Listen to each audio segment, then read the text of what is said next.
ತಮ್ಮ ನಾಗರಾಜು ಫೋನ್ ಮಾಡಿ, ಅಕ್ಕ ನೀವು ಸಾಧ್ಯವಾದರೆ ಈಗಲೇ ಬನ್ನಿ, ನೀವು ನಮ್ಮ ಆಶ್ರಮದ ಬಗ್ಗೆ ಎಲ್ಲ ಕೇಳ್ತಾ ಇದ್ರಲ್ಲ, ಆ ವಿಷಯವಾಗಿ ಇವತ್ತು ಒಂದು ಕಾರ್ಯಕ್ರಮ ಇದೆ, ನೀವೇ ಬಂದು ಇಲ್ಲಿ ವಿಡಿಯೋ ಮಾಡಿಕೊಂಡು ನೀವೇ ನೋಡ್ಕೊಂಡು ಹೋಗಿ ಅಂತ ಆತ ಫೋನ್ ಮಾಡಿದ ತಕ್ಷಣ ನಾನು ಬೇಗ ಸ್ನಾನ ತಿಂಡಿ ಎಲ್ಲ ಮುಗಿಸಿ ಹೊರಟು ಆಶ್ರಮಕ್ಕೆ ಬಂದೆ. ಮೈಸೂರು ಹುಣಸೂರು ನಡುವಿನ ಹೆದ್ದಾರಿಯಲ್ಲಿರುವ ಹೂಟ್ಗಳ್ಳಿ ಮತ್ತು ಬೆಳವಾಡಿ ಆದಮೇಲೆ ಸಿಗುವಂಥ ಲಿಂಗದೇವರ ಕೊಪ್ಪಲು ಅನ್ನೋ ಒಂದು ಸ್ಥಳದಲ್ಲಿ ಹೆದ್ದಾರಿ ಪಕ್ಕನೇ ಈ ಬಾಬಾ ಅವರ ಬ್ರಹ್ಮಕುಮಾರಿ ಆಶ್ರಮ ಇದೆ. ನಾನು ಪ್ರತಿನಿತ್ಯ ಅದೇ ರೋಡಲ್ಲಿ ಅದೇ ಆಶ್ರಮದ ಮುಂದೆನೇ ಓಡಾಡ್ತಾ ಇದ್ರೂ ನಾನು ಯಾವತ್ತೂ ಆಶ್ರಮದ ಒಳಗಡೆ ಹೋಗಿರಲಿಲ್ಲ. ಕುತೂಹಲ ಅಂತೂ ತುಂಬ ಇತ್ತು. ಆಶ್ರಮದ ಒಳಗಡೆ ಹೋಗಬೇಕು, ಅಲ್ಲಿ ನೋಡಬೇಕು, ಅಲ್ಲಿ ಯಾವ ರೀತಿ ಕಾರ್ಯಕ್ರಮಗಳು ನಡೆಯುತ್ತೆ ಅಂತ ನೋಡಬೇಕು ಅನ್ನೋದು ತುಂಬ ಕುತೂಹಲ ಇತ್ತು. ಹಾಗಾಗಿ ನಾಗರಾಜು ಕರೆದ ತಕ್ಷಣ ಇವತ್ತು ಬೇಗನೆ ನಾನು ಇಲ್ಲಿಗೆ ಬಂದೆ. ನಾನು ಆಶ್ರಮದೊಳಗಡೆ ಬಂದಾಗ ಮೊದಲಿಗೆ ಅಲ್ಲಿ ಯಾರೂ ಕಾಣಿಸ್ಲಿಲ್ಲ. ಹಾಗಾಗಿ ನನಗೂ ಅದು ಅಪರಿಚಿತವಾದ ಜಾಗ. ಹಾಗಾಗಿ ಎಲ್ಲಿ ಅಂತಂದ್ಬಿಟ್ಟು ನಾಗರಾಜುಗೆ ಫೋನ್ ಮಾಡಿದಾಗ, ಅಕ್ಕ ನೀವು ಮುಂದೆ ಬನ್ನಿ ಅದೇ ರಸ್ತೆಯಲ್ಲಿ ನಾನು ಬರ್ತೀನಿ ಅಂತ ಹೊರಗಡೆ ಬಂದರು. ಆವಾಗ ಆಶ್ರಮದ ರಸ್ತೆಗಳೆಲ್ಲ ಎಷ್ಟು ಕ್ಲೀನಾಗಿದೆ ಅಂದರೆ ಎಲ್ಲಿಯಾದರೂ ಒಂಚೂರು ಕಸ ಕಡ್ಡಿ ನನಗೆ ಕಾಣಲಿಲ್ಲ. ಮತ್ತು ಎಲ್ಲ ಕಡೆಯೂ ಮರ ಗಿಡಗಳನ್ನು ಹೇರಳವಾಗಿ ಬೆಳೆಸಿದ್ದಾರೆ. ಎಲ್ಲ ಕಡೆಯೂ ಹಚ್ಚ ಹಸಿರಾಗಿತ್ತು. ಹಾಗಾಗಿ ಅಲ್ಲಿನ ವಾತಾವರಣ ಎಲ್ಲ ಒಂದು ರೀತಿ ತಂಪಾಗಿ ಪ್ರಶಾಂತವಾಗಿದೆ ಅಂತ ಅನ್ನಿಸ್ತು. ಅಷ್ಟರಲ್ಲಿ ನಾಗರಾಜು ಎದುರುಗಡೆ ಬಂದರು.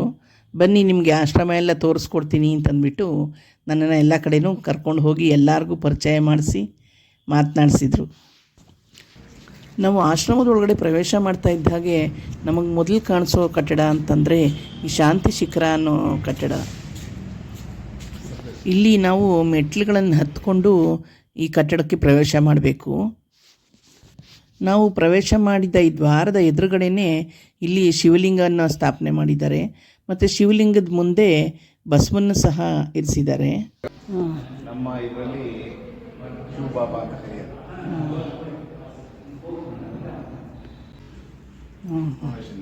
ಲೇಖಕ ಸಂಸ್ಥಾಪಕರು ಇವ್ರಿಗೆ ಪರಿವರ್ತನೆ ಆಗಿರೋದು. ಹಿಂಗಿದ್ದವರು ಅವರು ವಜ್ರ ವ್ಯಾಪಾರ ಮಾಡ್ತಾ ಇದ್ದವರು ಇವರು. ನಮ್ಮ ಏನು ಹಳೆಯ ಪದ್ಧತಿಗಳು, ನಮ್ಮ ಸಂಸ್ಕಾರ, ಅದನ್ನೆಲ್ಲ ಪರಿವರ್ತನೆ ಮಾಡಿಕೊಳ್ಳಿಕ್ಕೆ ಪರಮಾತ್ಮ ನಮಗೆ ಇಲ್ಲಿ ಕಳಿಸಿದ್ದಾರೆ, ಇದೆಲ್ಲ ಮಾಡಿಸಿದ್ದಾರೆ. ನಮ್ಮನ್ನು ನಾವು ಪರಿವರ್ತನೆ ಮಾಡಿಕೊಳ್ಬೇಕು. ಅದಕ್ಕೆ ಜ್ಞಾನ ಅಂತ ಹೇಳೋದು. ಆ ಜ್ಞಾನವನ್ನು ಪರಮಾತ್ಮನ ಕೊಟ್ಟಿದ್ದಾರೆ. ಆ ಜ್ಞಾನದ ಬಗ್ಗೆ ಫಾಲೋ ಮಾಡಬೇಕು. ಅವಾಗ ಆಟೋಮೆಟಿಕ್ಕಾಗಿ ನಾವಾಗ ಅದಕ್ಕೆ ನಮಗೆ ಸಿಕ್ಕುತ್ತೆ. ಅದು ಇಲ್ಲಿರುವ ಕೊಠಡಿಗಳಲ್ಲಿ ಧ್ಯಾನ ಮಾಡೋಕೆ ಅಂತ ಸೂಕ್ತವಾದ ಎಲ್ಲ ವ್ಯವಸ್ಥೆಯನ್ನು ಇಲ್ಲಿ ಮಾಡಿದ್ದಾರೆ. ಇಲ್ಲಿ ಕೂತ್ಕೊಂಡು ಬೇಕಿದ್ರೂ ಧ್ಯಾನ ಮಾಡ್ಬೋದು. ಧ್ಯಾನ ಮಾಡಲು ವ್ಯವಸ್ಥೆ ಮಾಡಿರುವ ಎಲ್ಲ ರೂಮ್ಗಳಲ್ಲೂ ಸಹ ಇಲ್ಲಿ ಬಾಬಾನ ಒಂದು ದೊಡ್ಡದಾದ ಫೋಟೋವನ್ನು ಅಳವಡಿಸಲಾಗಿದೆ. ಅದ್ರ ಮುಂದೆ ಕೂತ್ಕೊಂಡು ಎಲ್ಲರೂ ಧ್ಯಾನ ಮಾಡ್ತಾರೆ.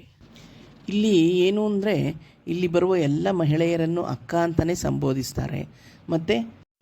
ಮತ್ತು ಇಲ್ಲಿ ಬರುವ ಪುರುಷರನ್ನೆಲ್ಲ ಅಣ್ಣ ಅಂತಲೇ ಇಲ್ಲಿ ಕರೆಯೋದು. ಹೊರ ರಾಜ್ಯಗಳಿಂದ ಬರುವ ಎಲ್ಲರಿಗೂ ಇಲ್ಲಿ ವಿಶ್ರಾಂತಿಗೆ ಹಾಗೂ ಧ್ಯಾನಕ್ಕೆ ಇಲ್ಲಿ ವ್ಯವಸ್ಥೆ ಮಾಡಿದ್ದಾರೆ.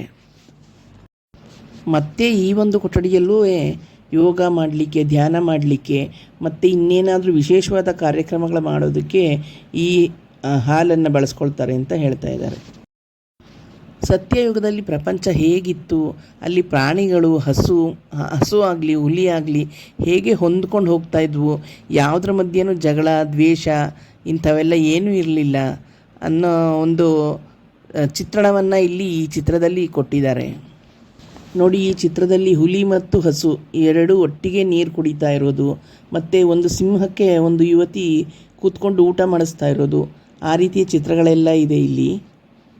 ಇಲ್ಲಿಗೆ ಬರುವವರು ಮಾಂಸಾಹಾರ ತ್ಯಜಿಸಬೇಕಾಗುತ್ತೆ, ಈರುಳ್ಳಿ ಬೆಳ್ಳುಳ್ಳಿ ಇಂಥದ್ದನ್ನೆಲ್ಲ ತಿನ್ನಬಾರ್ದು ಅಂತ ಹೇಳ್ತಾರೆ. ಇದು ಹೇಗೆ ಸರ್?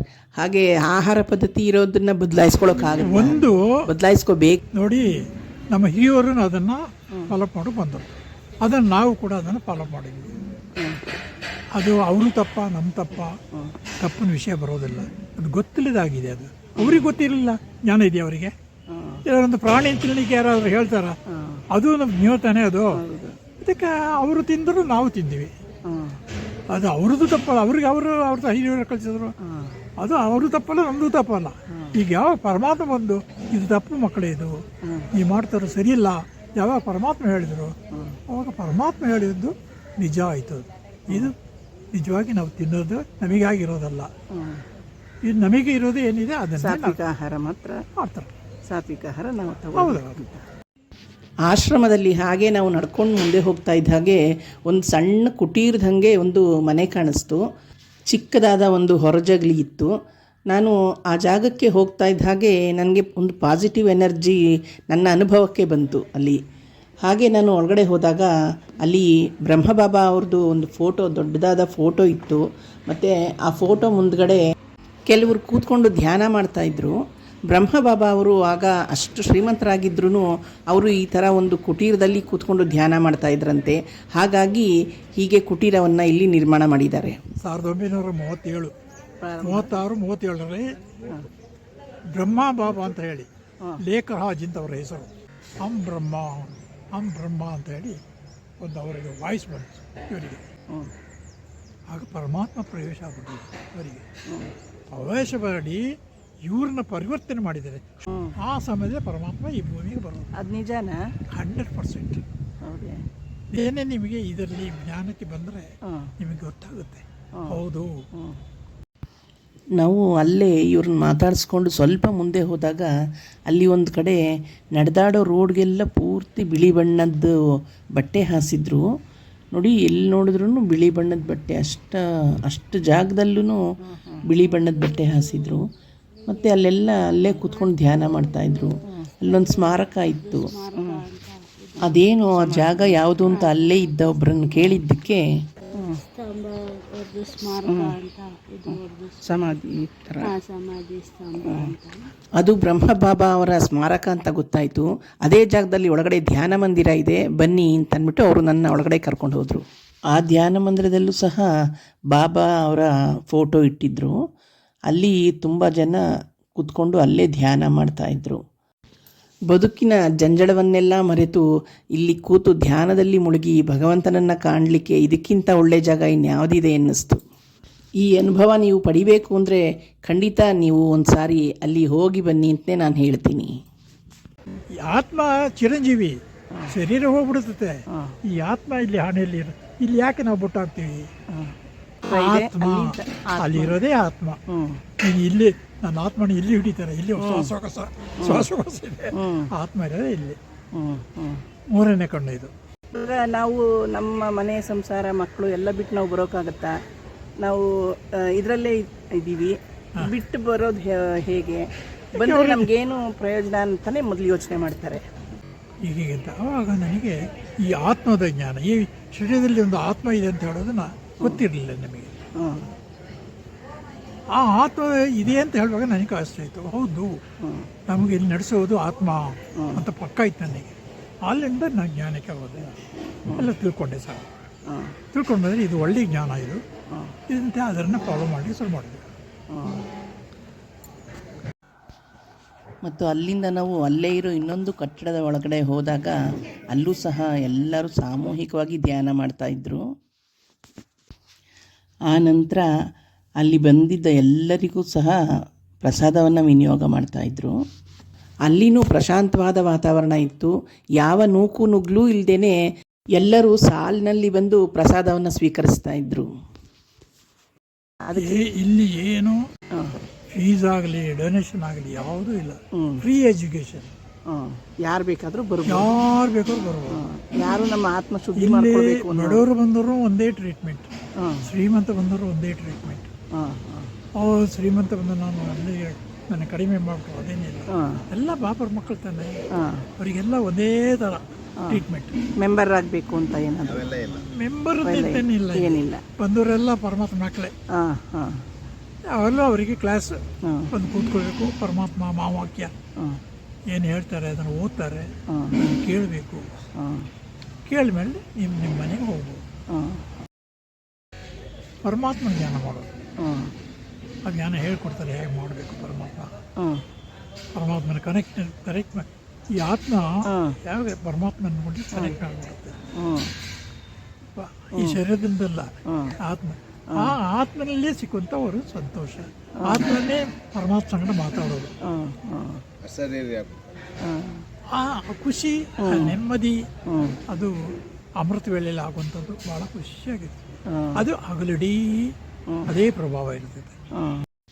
ಅಲ್ಲಿ ಒಂದು ಹೊಸದಾದ ಕಟ್ಟಡ ನಿರ್ಮಾಣ ನಡೀತಾ ಇತ್ತು, ಅದು ಏನು ಅಂತ ಕೇಳಿದ್ದಕ್ಕೆ ನಮ್ಮ ಕೋಟಿಲಿಂಗದಲ್ಲಿ ಬಿಟ್ಟರೆ ಈಗ ಇದಲ್ಲೇ ನಮ್ಮ ಈ ಸದ್ಯಕ್ಕೆ ದೊಡ್ಡದಾಗಿ ಕಟ್ತಾ ಇರೋದು, ಇವಾಗ ಇನ್ನೂ ನಡೀತಾ ಇದೆ. ಧ್ಯಾನ ಮಂದಿರನ? ಜ್ಞಾನ ಮಂದಿರ ಅಲ್ಲ, ಇದು ಶಿವಲಿಂಗನೇ ದೊಡ್ಡದಾಗಿ ಕಟ್ತಾ ಇರೋದು ಇಲ್ಲಿ. ಕೋಟಿಲಿಂಗ ಹೋಗಿದ್ದೀರಾ? ಕೋಟಿಲಿಂಗ ದೊಡ್ಡದಿದೆಯಲ್ಲ, ಆ ಥರ ಕಟ್ಟಕ್ಕೆ ಹೋಗ್ತಾ ಇರೋದು. ಇದು ಇನ್ನೂ ಚೆನ್ನಾಗಿ ಕಟ್ತಾ ಇದ್ದಾರೆ.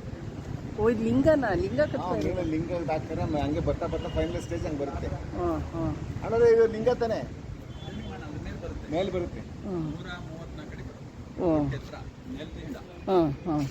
134 ಅಡಿ. ಇಲ್ಲಿ ಬಡವರು ಶ್ರೀಮಂತರು ಅಂತನ್ನೋ ಭೇದ ಏನೂ ಇಲ್ಲ. ಎಷ್ಟೋ ದೊಡ್ಡ ದೊಡ್ಡ ಶ್ರೀಮಂತರೆಲ್ಲರೂ ತಾವಾಗಿ ಬಂದು ಇಲ್ಲಿ ಧ್ಯಾನದ ಮಹತ್ವವನ್ನು ಅರಿತು ಧ್ಯಾನದ ಮೂಲಕ ಭಗವಂತನ ಸಾಕ್ಷಾತ್ಕಾರವನ್ನು ಅವರು ತಿಳಿದು ತಮ್ಮ ಲೌಕಿಕ ಬದುಕಲ್ಲೇ ಇದ್ದುಕೊಂಡೇನೆ ತಾವು ಬಂದು ತಮ್ಮ ಕೈಲಾದ ಸೇವೆಯನ್ನು ಇಲ್ಲಿ ನಡೆಸ್ತಾರೆ. ಮನುಷ್ಯನ ದೇಹ ನಶ್ವರ, ಆತ್ಮ ಒಂದೇ ಅಮರ. ಆ ಆತ್ಮನ ಸಾಕ್ಷಾತ್ಕಾರಕ್ಕೆ ಈ ಧ್ಯಾನದ ಪಯಣ ಅನ್ನೋದನ್ನು ಅವರು ನಮಗೆ ಸರಳವಾಗಿ ತಿಳಿಸ್ಕೊಡ್ತಾರೆ. ಧ್ಯಾನ ಮಾಡೋದು ಹೇಗೆ, ಆ ಮೂಲಕ ಆತ್ಮನನ್ನು ಅರಿತುಕೊಳ್ಳೋದು ಹೇಗೆ, ಭಗವಂತನ ಇರುವಿಕೆಯನ್ನು ತಿಳಿದುಕೊಳ್ಳೋದು ಹೇಗೆ ಅಂತ ತಿಳ್ಕೋಬೇಕು ಅಂತ ನಿಮಗೂ ಏನಾದರೂ ಅನ್ನಿಸ್ತಾ ಇದೆಯಾ? ಹಾಗೇನಾದರೂ ನಿಮಗೆ ಅನಿಸಿದರೆ ನೀವು ಇಲ್ಲಿ 7 ದಿನಗಳ ಕ್ಲಾಸ್ ತಗೊಳ್ಬೋದು. ಆ ತರಗತಿಯಲ್ಲಿ ನಮಗೆ ಇಲ್ಲಿ ಧ್ಯಾನದ ಬಗ್ಗೆ ಸಂಪೂರ್ಣವಾದ ಮಾಹಿತಿಯನ್ನು ತಿಳಿಸ್ಕೊಡ್ತಾರೆ. ಇದಕ್ಕೆ ನಾವು ಯಾವುದೇ ಫೀಸ್ ಕಟ್ಟೋ ಹಾಗಿಲ್ಲ, ಯಾವುದೇ ಮೆಂಬರ್ಶಿಪ್ ತಗೊಳ್ಳೋ ಹಾಗಿಲ್ಲ. ಯಾರೇ ಹೋದರೂ ಸಹ ಅಲ್ಲಿ 7 ದಿನದ ತರಗತಿಯನ್ನು ಮಾಡಿ ನಮಗೆ ಧ್ಯಾನದ ಮಹತ್ವವನ್ನು ಅವರು ತಿಳಿಸ್ಕೊಡ್ತಾರೆ. ಓಕೆ ಫ್ರೆಂಡ್ಸ್, ಈ ವಿಡಿಯೋ ನಿಮಗೆ ಇಷ್ಟ ಆಗಿದೆ ಅಂತ ಅಂದ್ಕೋತೀನಿ. ಇಷ್ಟ ಆಗಿದರೆ ನೀವು ಒಂದು ಲೈಕ್ ಕೊಡಿ. ಹಾಗೆ ನನ್ನ ಚಾನಲನ್ನು ಹೊಸದಾಗಿ ನೋಡ್ತಾ ಇರೋರು ಚಾನಲ್ನ ಸಬ್ಸ್ಕ್ರೈಬ್ ಮಾಡ್ಕೊಂಡು ನೋಡಿ ಅಂತ ಹೇಳ್ತಾ ಈ ವಿಡಿಯೋ ಇಲ್ಲಿಗೆ ಮುಗಿಸ್ತೀನಿ. ಮುಂದಿನ ವಿಡಿಯೋದಲ್ಲಿ ಸಿಗೋಣ ಅಲ್ಲ. ಎಲ್ರಿಗೂ ಒಳ್ಳೆಯದಾಗಲಿ. ನಮಸ್ಕಾರ.